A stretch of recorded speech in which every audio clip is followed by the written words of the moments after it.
Halo Sobat KPR, pada episode kali ini kita akan bahas tentang saya sudah lunasi KPR, tapi sertifikatnya belum jadi. Ini salahnya siapa? Ini topik yang sangat menarik sekali dan sangat penting sekali buat teman-teman tahu. Jadi pastikan ya, teman-teman simak semua penjelasannya dari awal sampai akhir dengan lengkap supaya teman-teman bisa terhindar dari masalah seperti ini. Sebenarnya, untuk kondisi KPR-nya udah lunas, sertifikatnya belum beres, ini kita perlu lihat dulu beberapa skenario-nya. Karena masing-masing skenario kaitannya dengan pihak-pihak yang berbeda. Kita masuk ke skenario yang pertama ya. Seandainya nih, teman-teman sudah lunas KPR-nya, dan ternyata sertifikatnya itu belum pecah, nah, ini berarti teman-teman perlu ngubernya ini ke pihak developer. Kenapa ini sertifikat belum selesai? Teman-teman perlu pelajari kembali kesepakatan di dalam PPJB, di dalam perjanjian PPJB-nya. Itu biasanya diatur juga tuh, kapan sertifikatnya itu akan diberikan. Nah, kalau skenarionya ternyata sertifikatnya belum dibalik nama, nah, ini teman-teman perlu pertanyakan kepada pihak notaris.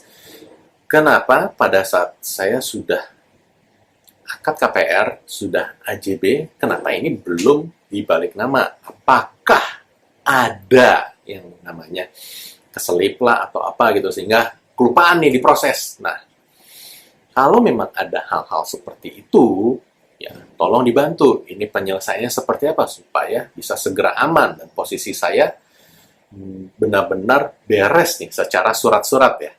Dan skenario yang terakhir, ini kaitannya dengan kondisi sertifikatnya belum ada. Nah, ini sebenarnya menarik sekali nih. Ini satu contoh ada Sobat KPR yang cerita ke tim KPR Academy.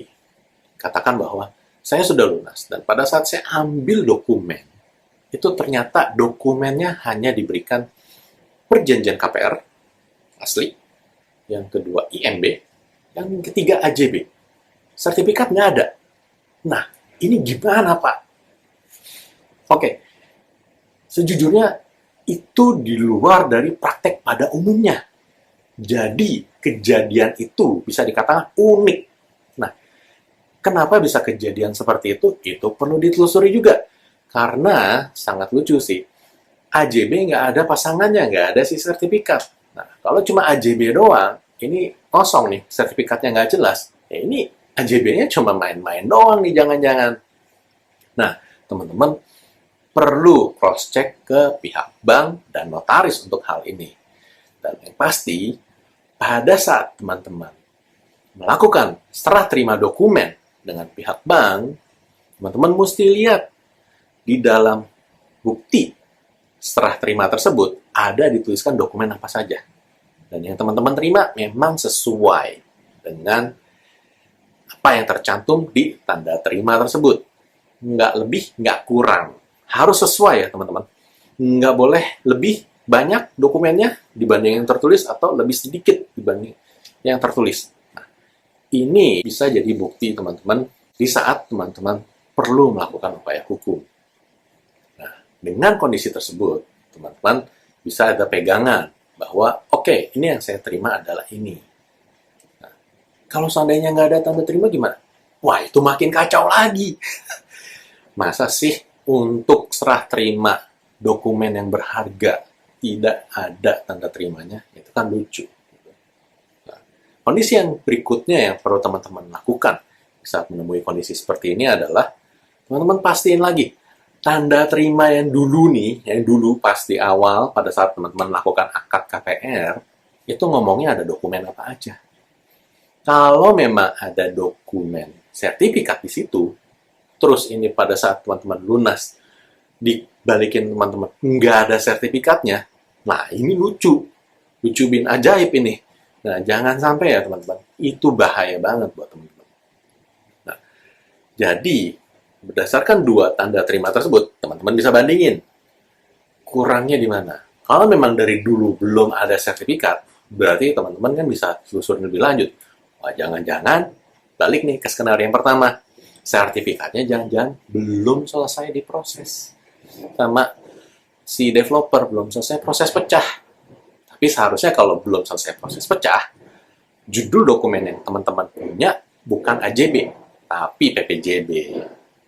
Nah, hal-hal seperti ini perlu teman-teman perhatikan supaya dokumen yang kaitannya dengan properti yang teman-teman miliki ini benar-benar aman dan istilahnya memberikan legitimasi yang kuat pada teman-teman sebagai pemilik dari properti tersebut.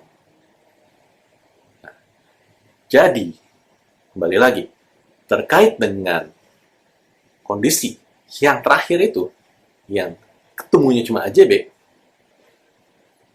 harap teman-teman lakukan koordinasi lebih lanjut dengan pihak bank dan notaris untuk meluruskan ini kenapa sertifikatnya bisa sampai tidak ada.